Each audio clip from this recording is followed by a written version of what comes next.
साथियों नमस्कार, स्वागत है एक बार फिर से आपका हमारे चैनल पर। एज पर द प्रॉमिस आज हम लोग लेके आए हैं आपके लिए वापस से द हिंदू न्यूज़पेपर की जो भी यूपीएससी के या किसी भी स्टेट पीसीएस के एग्जाम के लिए इंपॉर्टेंट न्यूज़ हैं, जो आपके करंट अफेयर, आपके प्रीलिम्स, आपके मेंस के साथ साथ के इंटरव्यू को भी इफेक्ट करते हैं। उन्हीं सभी न्यूज़ को लेके आपके साथ वन स्टॉप सॉल्यूशन के साथ हम लोग लेके वापस से एक बार आए हैं। तो आज तारीख है 4 मार्च 2025 और आज का जो द हिंदू न्यूज़पेपर है उसके ऊपर हम लोग चर्चा करने वाले हैं कि किस तरीके से पूरे न्यूज़पेपर में से तकरीबन 7 खबरें ऐसी निकल के आई हैं जो यूपीएससी को हिट करती हैं या यूपीएससी जैसी खबरों की तलाश में रहता है, कुछ कुछ वैसा ही है। तो ये जो न्यूज़ है और इसके ऊपर जो हम लोग बात करने वाले हैं, इनको जो हम लोग समझने वाले हैं, इसको एक डिटेल में हम लोग इसका एक एनालिसिस करेंगे। तो थोड़ा ध्यान से आपको अपने नोट्स कॉपी पेन लेके बैठना है, नोट्स बनाने हैं, क्योंकि ये क्वेश्चंस आपके प्रीलिम्स में आने के बहुत ज्यादा चांसेस हैं। और कुछ चीजें तो ऐसी भी हैं जो मेंस में आपके एज अ केस स्टडी भी काम आएंगे आपके एथिक्स के पेपर में। तो चलिए ज्यादा समय नहीं लेते हैं, सीधा टॉपिक अपना स्टार्ट करते हैं। सबसे पहले आज की बड़ी जो न्यूज़ थी, ब्रेकिंग जो न्यूज़ थी आज की, वो ये थी कि सुप्रीम कोर्ट ने regulatory steps against vulgarity online के ऊपर बात करी है। बेसिकली हुआ क्या था कि देश के अंदर कुछ समय पहले, इवन कुछ ही दिनों पहले, एक शो आ रहा था यूट्यूब के ऊपर जिसका नाम था इंडियाज गॉट लेटेंट। उसके बारे में यहाँ पे बात भी की है। यहाँ पे शो का नाम भी प्रॉपर सुप्रीम कोर्ट ने अपनी गाइडलाइंस में रखा है, जिसके अंदर कुछ फेमस इन्फ्लुएंसर जैसे कि रणवीर इलाहाबादी जैसे कुछ पॉडकास्टर जाते हैं और वहां पे कुछ अभद्र बातें करते हैं जो एक सोसाइटी के पॉइंट ऑफ व्यू से, कल्चर के पॉइंट ऑफ व्यू से लोगों को अच्छी नहीं लगी। का मतलब समाज के बहुत सारे ऐसे ग्रुप थे जिन्होंने उसका बहुत ज्यादा विरोध किया और साथ ही साथ बहुत ज्यादा क्रिटिसाइज किया कि रणवीर इलाहाबादिया जैसे लोग जो हिम्मत रखते हैं किसी भी स्टेट के सीएम का इंटरव्यू लेने की। और जब एकनाथ शिंदे महाराष्ट्र के सीएम थे तो एकनाथ शिंदे इनके स्टूडियो गए थे अपना इंटरव्यू देने के लिए। एक ऐसी शख्सियत जब एक यूट्यूब पे आके एक वल्गैरिटी के लेवल पे इतना हद तक जाके गिर जाते हैं तो उनको यही नहीं पता कि क्या बोलना है, कितना बोलना है, क्या मेरे लिमिट्स हैं। उसके ऊपर जो एक मुद्दा चल रहा था, बहस चलती सोशल मीडिया पे पूरी तरीके से छाई हुई थी, उसी के ऊपर ये फैसला आया है। बेसिकली हुआ क्या, पूरा मुद्दा अगर मैं आपको समझाऊं, तो रणवीर इलाहाबादिया को जब बेल मिली थी सुप्रीम कोर्ट से, जब इसको अंतरिम बेल मिली थी, अंतरिम जब इसको यहाँ से बेल मिली थी, तो उसके अंदर कहा गया था कि आप अगले ऑर्डर तक किसी भी प्रकार का कोई भी पॉडकास्ट या कोई भी इंटरव्यू वगैरह नहीं दे सकते, ना तो यूट्यूब पे और ना ही किसी सोशल मीडिया या किसी मीडिया के चैनल पे।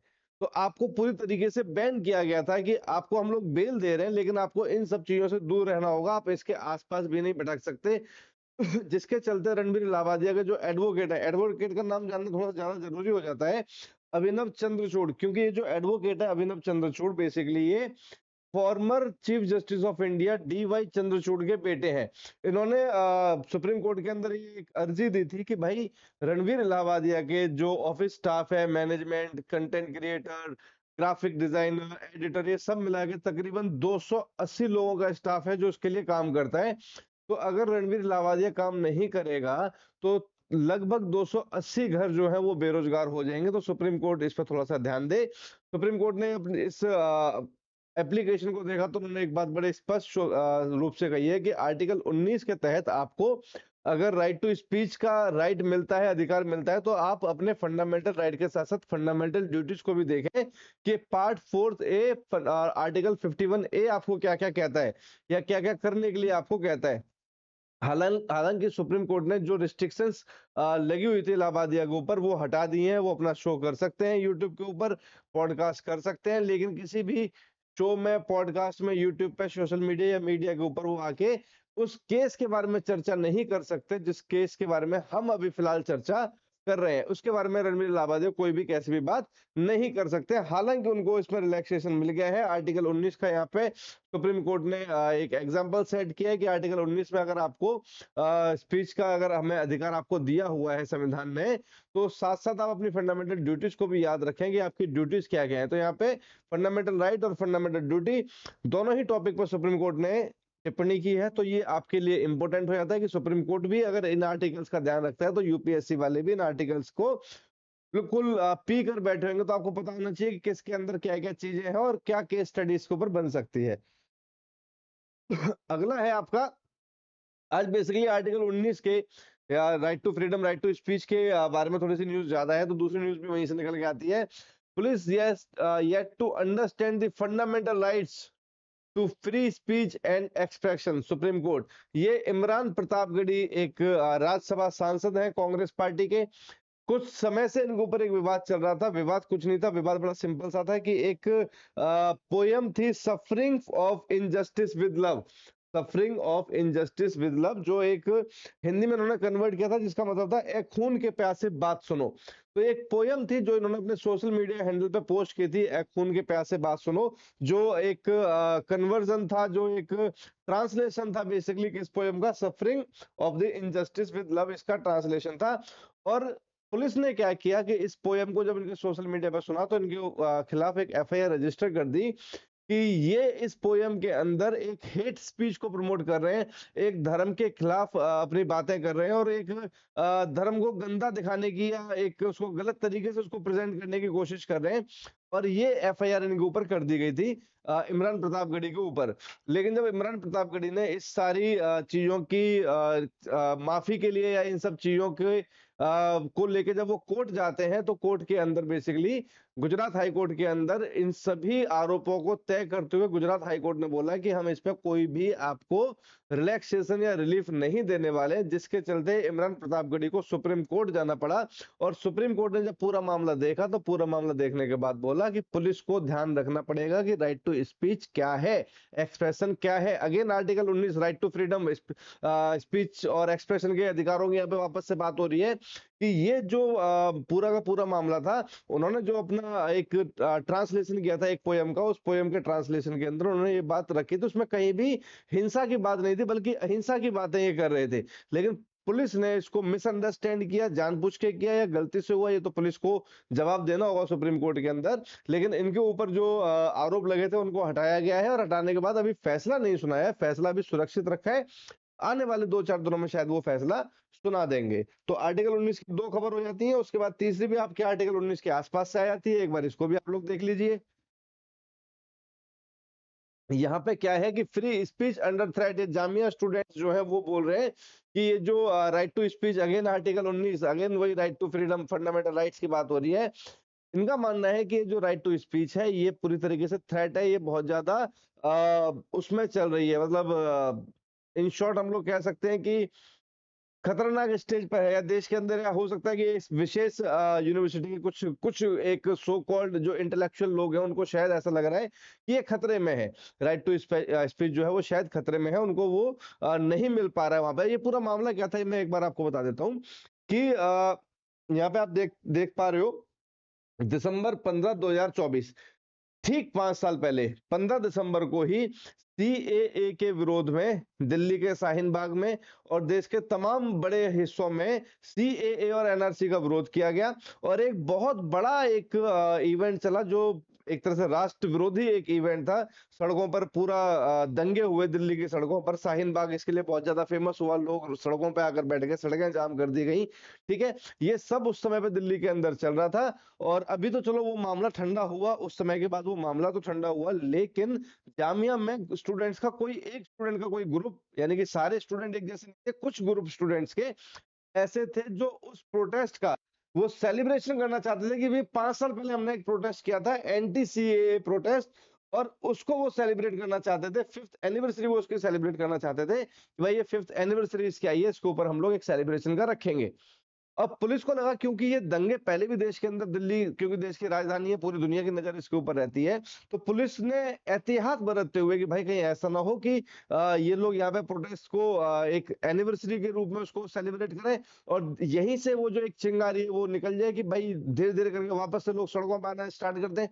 तो पुलिस ने अपनी एहतियात बरतते हुए तकरीबन 17 से 20 बच्चों को जाके अरेस्ट कर लिया, और अरेस्ट करने के बाद उनसे कुछ पूछताछ वगैरह के लिए वो वहां से लेके चले जाते हैं, जिसके चलते जामिया यूनिवर्सिटी के जो स्टूडेंट्स थे वो हड़ताल पर चले जाते हैं, वो इसका विरोध करने लगते हैं, पूरी यूनिवर्सिटी कैंपस में पढ़ाई नहीं होने दे रहे हैं, और वो इसका खुल के विरोध कर रहे हैं कि ये राइट टू स्पीच, मतलब हम लोग जो चाहें वो करें, आप ऐसे कैसे हमारी यूनिवर्सिटी के अंदर से आके उठा सकते हो। पुलिस का मानना यह है कि that's the matter of internal security, again मैं इसलिए इसको यूपीएससी की पॉइंट ऑफ व्यू से देख रहा हूँ कि वो कह रहे हैं ये इंटरनल सिक्योरिटी का मैटर है। अगर ये चीजों को हमने समय रहते नहीं समझा या नहीं भापा या नहीं कंट्रोल किया, तो यहीं से शुरुआत होती है छोटी छोटी चीजों से, जब कोई चीज बड़े दंगे के रूप में बदल जाती है। तो स्टार्टिंग में अपना पूरा कंट्रोल करना पुलिस का जरूरी है। पुलिस का मानना है, पुलिस ने तकरीबन 17 से 20 स्टूडेंट्स वहां से गिरफ्तार किए हैं, जिसके विरोध में चलते हुए जामिया के अंदर पिछले कुछ दिनों से विरोध चल रहा है। उन्होंने सुप्रीम कोर्ट के अंदर एक अपनी अपील फाइल की है, जिसके अंदर वो कह रहे हैं कि जामिया के अंदर राइट टू स्पीच जो है वो खत्म हो चुकी है, वो थ्रेट है उसके लिए, वो समाप्ति की ओर जा रही है, और प्रशासन इसको जानबूझ के खत्म करने की कोशिश कर रहा है, ऐसा इनका मानना है। ये पूरा का पूरा मुद्दा था जो जामिया यूनिवर्सिटी के अंदर जा रहा है। हालांकि यूनिवर्सिटी टॉप क्लास है, बच्चे कह रहे हैं कि जी सेंट्रल गवर्नमेंट यूनिवर्सिटी आप इस तरीके से क्यों, आप हमें मतलब राइट टू स्पीच का अधिकार नहीं देंगे। पुलिस का मानना यह है कि मैटर ऑफ इंटरनल सिक्योरिटी है, इतनी जल्दी हम लोग रिस्क से बाहर नहीं आ सकते। ऐसे नहीं है कि उन्होंने बोला तो हमने छोड़ दिया, हम पूरी इन्वेस्टिगेशन करेंगे उसके बाद छोड़ेंगे। बच्चों का कहना यह है कि वो जो आप 17 से 20 बच्चे लेके गए हो, उनके ना फोन मिल रहे हैं, ना हमें पता चल रहा है वो जिंदा है कि मर गए, या उनका एनकाउंटर कर दिया। तो ऐसे करके कुछ इनके आपस में क्लैश चल रहा है। सुप्रीम कोर्ट में फाइल गई है, सुप्रीम कोर्ट देखते हैं इसके ऊपर किस ऊंट करवट बैठता है, ऊंट किस करवट बैठता है, देखते हैं। तो ये सारा का सारा मैटर है जो आगे चल के हमें समझ में आएगा कि इसके अंदर सुप्रीम कोर्ट का फैसला क्या आता है, क्योंकि सुप्रीम कोर्ट को देखना होगा कि फंडामेंटल राइट्स या इंटरनल सिक्योरिटी। बहुत इंपॉर्टेंट होने वाला है आपके लिए ये वाला टॉपिक, कि फंडामेंटल राइट इंपॉर्टेंट है, बड़े हैं, या इंटरनल सिक्योरिटी बड़ी है। कि अगर फंडामेंटल राइट की बात करेंगे तो यहाँ पे यूनिवर्सिटी आरोप लगा रही है भैया इन्होंने कोई भी ऐसी परमिशन नहीं ली है, ठीक है, protest without permission and defacing public property, जहां चाह रहे हैं वहां जाके बैठ रहे हो, कोई भी परमिशन इन्होंने नहीं ली है, ठीक है। और बच्चे कह रहे हैं this is our fundamental right, right to speech, क्योंकि आर्टिकल 19 जब हम लोग पढ़ते हैं तो हम कहीं भी आने जाने की आजादी, बोलने की आजादी, ये सारी की सारी चीजों का यहाँ पे स्टूडेंट हवाला दे रहे हैं, ठीक है ना।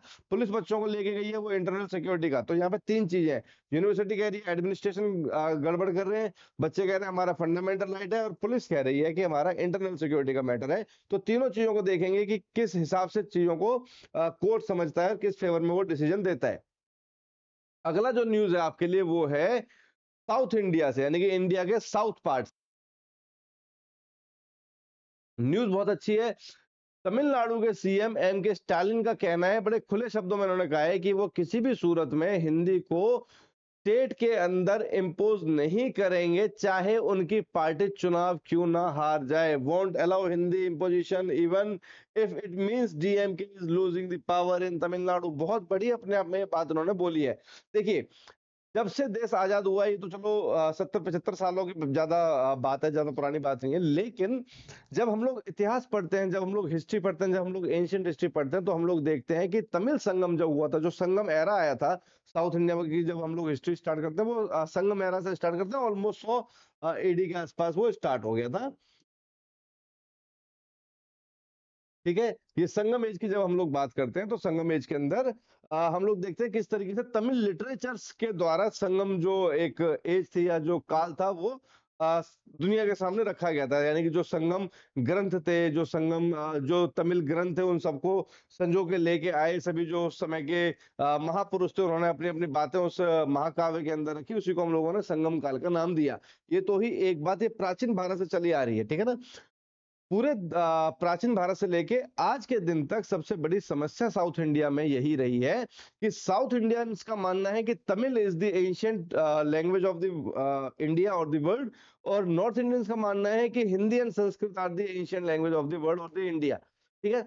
दोनों के बीच में एक कलेश चल रहा था। ये कलेश चलते चलते देश की आजादी हो गई, और आजादी जब देश की हो गई थी, जब देश 1947 में आजाद हुआ, तो आजाद होने के बाद भी ये जो मुद्दा था ये समाप्त नहीं हुआ था। आजाद होने के बाद भी ये मुद्दा पार्लियामेंट के अंदर चलता रहा। जवाहरलाल नेहरू ये बात कहते हैं कि मेरे जीवन का सबसे बड़ा सरदर्द यही था कि मैं हिंदी को राष्ट्रीय भाषा घोषित कैसे करूं। पूरी हिंदी बेल्ट, जवाहरलाल नेहरू सहित पूरी कांग्रेस पार्टी सब चाहते थे कि Hindi should be declare as a national language. Jawaharlal Nehru अपने अपने कार्यकाल में ये काम नहीं कर पाए।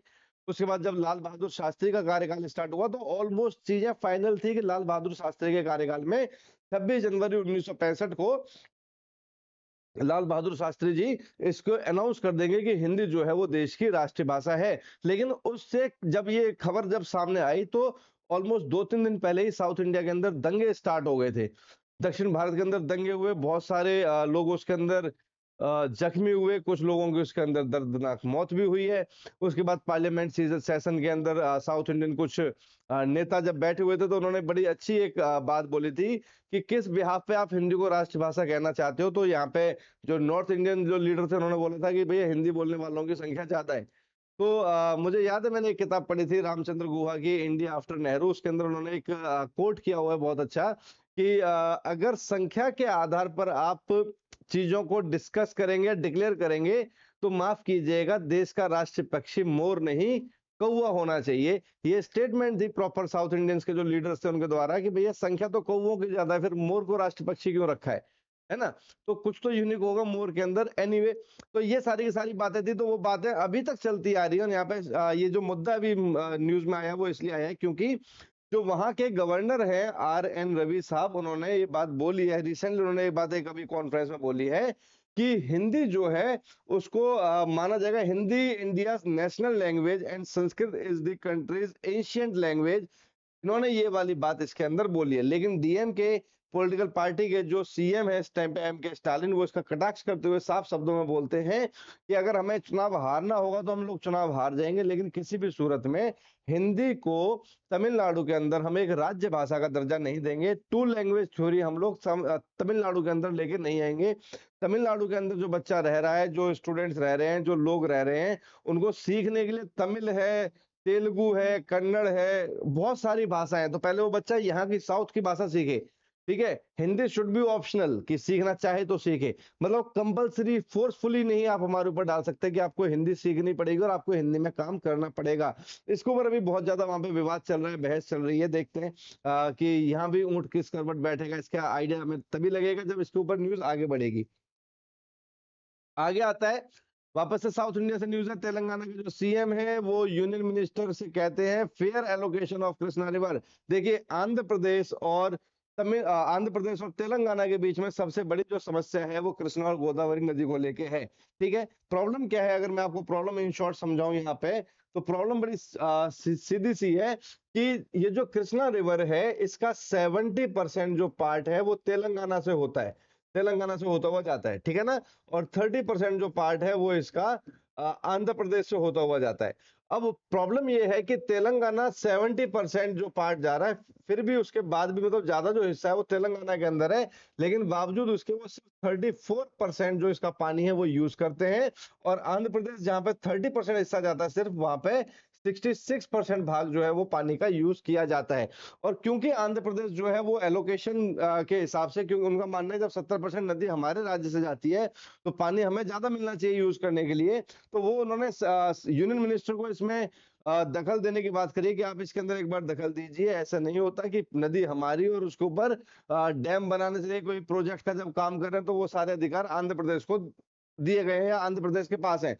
एक्चुअल में ऐसा नहीं है कि वो आंध्र प्रदेश को दिए गए हैं या आंध्र प्रदेश के पास है। बेसिकली पहले दोनों एक ही राज्य थे, ठीक है। अभी 2014 में दोनों राज्य का डिवीजन हो जाता है। भाषा के आधार पर, संस्कृति के आधार पर तेलंगाना जो था वो देश का सबसे नया राज्य बनाया गया। और उससे पहले जो कृष्णा नदी थी वो पूरे आंध्र प्रदेश की थी, तेलंगाना तो राज्य ही नहीं था। अब वो राज्य ही 2014 में बनाए। अब 2014 में राज्य बनाए तो उसके ऊपर कृष्णा नदी को लेके जो भी फैसला होगा वो अभी होना स्टार्ट होगा। मुद्दा अभी रिसेंटली न्यूज में आना स्टार्ट हुआ, उठाना स्टार्ट किया। इससे पहले कुछ ज्यादा दोनों ही स्टेट के लोग इसका मुद्दे को ज्यादा गर्म नहीं कर रहे थे, ज्यादा इंपोर्टेंस इसको नहीं दे रहे थे। फिलहाल ये अभी न्यूज के अंदर है। और ये पूरा प्रॉब्लम है कि तेलंगाना का मानना ये है कि जब नदी हमारे यहाँ पे ज्यादा यूज एरिया ज्यादा हमारे यहाँ से इसका होता हुआ जाता है 70%, तो हमारे को इसका जो पार्ट है वो ज्यादा मिलना चाहिए यूज करने के लिए, ठीक है। और नदी के ऊपर, क्योंकि जब बात नदी की हो रही है तो एक बात आपको पता होनी चाहिए कि जो भी नदी चार या चार से अधिक राज्यों से होते हुए गुजरती है तो उसके ऊपर जो भी कानून बनेगा उसके यूज का, उसके ऊपर डैम बनाने का या किसी भी प्रकार का कोई भी कानून बनेगा वो सेंट्रल गवर्नमेंट बनाएगी। और नदी चार से कम राज्य, 3 राज्य, 2 राज्य में से अगर होती हुई गुजरेगी तो उसके ऊपर जो कानून है उस हिस्से के ऊपर, जितना हिस्सा उस राज्य से होता हुआ गुजर रहा है, उसके ऊपर कोई भी काम करने का अधिकार उस राज्य का होता है, ठीक है। ये आपको नदियों का एलोकेशन पता होना चाहिए। इंडिया का सिस्टम नदियों को लेकर कुछ इस प्रकार से है। चलिए आगे बढ़ते हैं। लास्ट लास्ट तो नहीं, आई गेस सेकंड लास्ट। हाँ, हमारे देश के विदेश मंत्री, external affairs minister S Jaishankar UK और आयरलैंड जाने वाले हैं, ठीक है। आज ये 4 तारीख है, आज ये यहाँ से जाएंगे यूके और आयरलैंड। अब ये इनकी जो विदेश यात्रा है ये इसलिए इंपॉर्टेंट है, न्यूज में भी है और आपके लिए इंपॉर्टेंट है, वो इसलिए है क्योंकि दुनिया के अंदर इस समय पे अमेरिका ने अपने फैसलों से खलबली मचा रखी है। डोनाल्ड ट्रंप का जब मन आता है वो बोल देता है। अभी रिसेंटली उन्होंने कल ही एक ट्वीट किया कि tomorrow night will be the biggest night, अब ये नहीं पता चल रहा कि वहां पे नोट बंद होंगे, वहां पे वो यूक्रेन पे अटैक करने वाले हैं, ग्रीनलैंड पे अटैक करने वाले हैं, क्या खोलने वाले हैं, क्या बंद करने वाले हैं। लोग सिर्फ अपने एक अंदाजा लगा रहे हैं कुछ ऐसा हो सकता है, बट पता नहीं क्या होगा। उसके ऊपर तो अभी हम लोग कुछ नहीं कह सकते जब तक कि ये फैसला ट्रंप ना ले लें। लेकिन क्योंकि ट्रंप के जो फैसले हैं वो अभी तक पूरी दुनिया को चौंका रहे हैं और बहुत अच्छे तरीके से सरप्राइज कर रहे हैं सबको, तो उन्हीं चीजों को बैलेंस करने के लिए कि उसका इफेक्ट इंडिया के ऊपर क्या पड़ेगा, कैसे पड़ेगा, उन्हीं चीजों को बैलेंस करने के लिए हमारे जो विदेश मंत्री हैं एस जयशंकर, वो अब जा रहे हैं यूरोप की विजिट पे। क्योंकि यूरोप और अमेरिका के बीच में एक तनातनी का माहौल है, दोनों के बीच में एक काइंड ऑफ कोल्ड वॉर चल रहा है। क्योंकि अमेरिका जो है वो यूक्रेन के खिलाफ है, यूरोप पूरा का पूरा यूक्रेन के साथ है। अमेरिका ये कह रहा है कि जो जो लोग यूरोप वाले जो यूक्रेन का साथ देंगे, अमेरिका इनको अपना एनिमी ट्रीट करेगा, ठीक है। और बावजूद उसके यूके और आयरलैंड जैसे देश जो है वो खुल के यूक्रेन का साथ देने को तैयार है। फिर अमेरिका ग्रीनलैंड को कब्जा करना चाहता है, और ग्रीनलैंड के जो मेंबर ऑफ पार्लियामेंट है वो डोनाल्ड ट्रंप को अपने ही पार्लियामेंट में खड़े होकर गाली दे देते हैं कि America Greenland is not for sale. तो मिस्टर ट्रंप उसके बाद एक गाली यूज करते हैं और उसके बाद वो वहां से चले जाते हैं। प्रॉपर एक रिकॉर्ड के अंदर उन्होंने ये वाली बात बोली, सोशल मीडिया पे बहुत ज्यादा चल रही है, देखिएगा कभी इसको। तो इन सब मुद्दों के बीच में इनका जो विजिट है बहुत इंपॉर्टेंट हो जाता है। अब इस पूरे विजिट में जो आपको याद रखने वाली चीज है वो ये है कि इनका जो मेन मुद्दा रहेगा वो ये रहेगा, ये he will speak on India's rise and the role in the world. ठीक है ना, कि दुनिया, इंडिया का एक तो जो उदय हो रहा है पूरी दुनिया के नए, भारत का जो उदय है और उसका क्या रोल है पूरी दुनिया को लेके, उसके बारे में चर्चा करने वाले हैं। चर्चा होगी कि कैथम हाउस में लंदन में, ठीक है, बेस्ड थिंक टैंक, ठीक है ना। जिस प्रकार से हिंदुस्तान का जो थिंक टैंक है उसको हम लोग बोलते हैं नीति आयोग, उसी तरीके से जो यूरोप या जो ब्रिटेन का थिंक टैंक है उसको हम लोग बोलते हैं कैथम हाउस। तो ठीक है, उनके थिंक टैंक के सामने वो ये वाली बात रखने वाले हैं कि किस तरीके से इंडिया जो है उसका एक इंपॉर्टेंट जो रोल है पूरी दुनिया के अंदर है, schedule to speak on India rise and role in the world. तो ये वर्ड बहुत इंपॉर्टेंट आपके लिए हो जाएगा। इतना वर्ड अगर आप समझ रहे हो तो ये बहुत इंपॉर्टेंट है आपके पेपर के लिए, India rise and role in the world. ऐसे शंकर हालांकि हर एक साल में अपनी एक बुक में निकालते हैं। अभी इनकी जो आखिरी जो अभी तक जो अभी बुक निकाली लेटेस्ट जो बुक थी वो थी वाई भारत मैटर्स। ठीक है, अभी जो बुक इनकी जो भी आएगी, जब भी आएगी, उसके अंदर आपको देखने को मिलेगा, ये लाइन आपको जरूर मिल जाएगी, India rise and role in the world. ठीक है, और ये क्वेश्चंस के अंदर भी आ सकता है कि इस थीम पे रिसेंटली एस जयशंकर ने किस कंट्री में विजिट किया या किस कंट्री के थिंक टैंक में उन्होंने जाके इस बात को रखा। ठीक है, कब जाएंगे, 5 मार्च को जाएंगे। तो ये सारी चीजें आपको नोट करके रखनी पड़ेंगी अपने पास, आपको याद रहनी चाहिए सारी चीजें क्या है क्यों है। और लास्ट जो न्यूज है वो वापस से डोनाल्ड ट्रंप पे हम लोग चले जाते हैं। डोनाल्ड ट्रंप साफ कह रहे हैं कि जेलेंस्की जो है वो पीस चाहते ही नहीं है। साफ कह रहे हैं उनको उनको शांति चाहिए नहीं, उनको तो युद्ध चाहिए। ठीक है ना, और वो इसके खिलाफ हैं। वो कह रहे हैं कि जितने भी लोग, ये जो बात मैंने अभी थोड़ी देर पहले बोली है, उन्होंने बोली जितने भी लोग, ये जो लोग हैं इंपोर्टेंट, ठीक है ना, फ्रांस और ब्रिटेन, कह रहे हैं जितने भी लोग जो इस समय पे यूक्रेन का साथ दे रहे हैं सभी लोग वर्ल्ड वॉर 3 को इनवाइट कर रहे हैं। तो मैं इन सबको कहना चाहूंगा कि वर्ल्ड वॉर 3 से बचें और इन चीजों से दूर रहें, यूक्रेन का साथ ना दें। खुल के ट्रंप अपनी बात बोलना जानते हैं, आज तक आपने ओपनली बोला है। तो Mr Trump is now meeting to his top adviser on Monday to discuss the next step on Ukraine. ठीक है, एक तरफ तो ट्रंप ने अपने सारे जो टॉप एडवाइजर्स हैं उनको बुलाया मीटिंग करने के लिए, और दूसरा उन्होंने एक ट्वीट कर दिया कि tomorrow night will be the biggest night in the history. अब ये नहीं पता चल रहा है कि ये इसी संदर्भ में है या किसी और उनका जो सोच है उसके रिगार्डिंग है। इसके बारे में अभी भी कुछ भी आइडिया फिलहाल कहना बहुत जल्दी होगा या बहुत मुश्किल होगा, इतनी जल्दी इसके ऊपर कमेंट करना ठीक नहीं होगा। ठीक है ना, तो आज के जो 7 न्यूज है दोस्तों, ये अपने द हिंदू न्यूज़पेपर की बहुत इंपॉर्टेंट न्यूज है जो हमारे यूपीएससी और state PCS point of view से इंपॉर्टेंट है। उम्मीद कर रहा हूँ आपने न्यूज को अच्छे से समझा होगा, टिप एनालिसिस किया होगा, इसके नोट्स बनाए होंगे। क्लास कैसी लगी, एनालिसिस कैसा लगा, एक बार कमेंट जरूर कीजिएगा। चैनल पर नए हैं तो चैनल को सब्सक्राइब कर दें। थैंक यू सो मच, बहुत बहुत धन्यवाद।